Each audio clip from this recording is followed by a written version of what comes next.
আসসালামু আলাইকুম ওরহমতুল্লাহি ওবরাকাতুহ। আলহামদুলিল্লাহ রব্বিল আলামিন ওয়াল আকিবাতু লিল মুত্তাকিন ওয়াসসালাতু ওয়াসসালামু আলা মুহাম্মদ ওয়া আলা আলিহি ওয়া আসহাবিহি আজমাইন। আজকে আমি আপনাদের সামনে যে বিষয়টি উল্লেখ করতে চাই সেটি হলো কোরআনকে পরিত্যাগ করা। আমরা যারা শুধু কোরআনের তেলাওয়াত করি, কোরআনের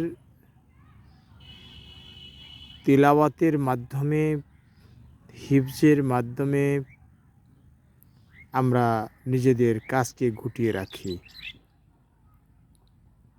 আমাদের এর জন্য চরমভাবে আল্লাহর কাছে জবাবদিহি করতে হবে, কারণ আমরাও কোরআন পরিত্যাগকারী। যারা কোরআন পরিত্যাগ করবে, আল্লাহর নবী যে বলেছেন যে ইয়া রব্বি ইন্না কওমি ইত্তাখাযু হাযাল কুরআনা মাহজুরা, আমার কওম কোরআনকে পরিত্যাগ করেছিল, ওদের মধ্যে আমরাও পড়ে যাব। কিভাবে? সেটি হলো আমরা এই কোরআনকে আমাদের সমাজ জীবন, রাষ্ট্রীয় জীবন থেকে আমরা বাদ দিয়ে গণতন্ত্র, স্বৈরতন্ত্র, ফ্যাসিবাদ, পুঁজিবাদ ইত্যাদিকে আমরা গ্রহণ করে নিয়েছি।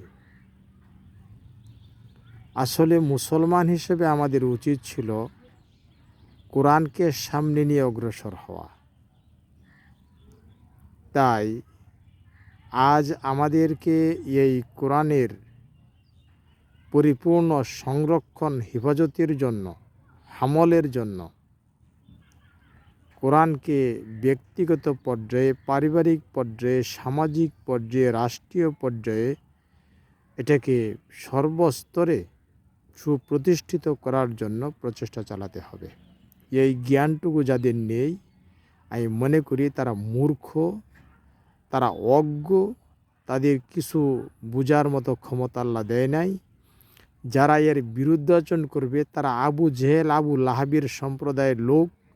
আর যারা এই কোরআনকে বাস্তবায়ন করতে চাইবে না সমাজ জীবনে, ওই সমস্ত ব্যক্তিরা সেই আবু জেহেল, আবু লাহাবের দূষর হিসেবেই পরকালীন জীবনে তারা উত্থিত হবে।